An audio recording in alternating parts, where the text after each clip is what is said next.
তোমাদের জিহ্বা থেকে মিথ্যা কথা বেরোয় বলেই তোমরা আল্লাহর প্রতি মিথ্যা আরোপ করার জন্য এমন কথা বলো না যে এটা হালাল আর এটা হারাম।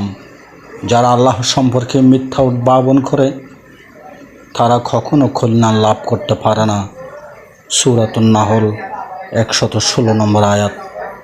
আল্লাহ তাআলা কোনো অকাট্য দলিল ছাড়া নিজেদের মন গড়া হালাল হারাম নির্ধারণ করতে নিষেধ করেছেন এবং একে আল্লাহর উপর মিথ্যা অপবাদ হিসাবে আখ্যায়িত করেছেন।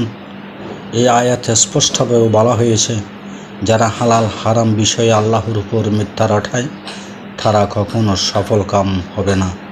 হালাল ও হারাম নির্ধারণ করার একচ্ছত্র অধিকার কেবল আল্লাহর।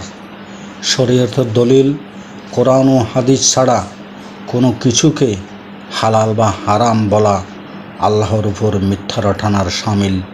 যারা এমন মিথ্যা অপবাদ দেয় তারা দুনিয়া ও আখিরাতে চরম ব্যর্থ। জাহেলি যুগের মতো নিজেদের মন গড়া বা পূর্বপুরুষদের দোহাই দিয়ে হালালকে হারাম করা যাবে না।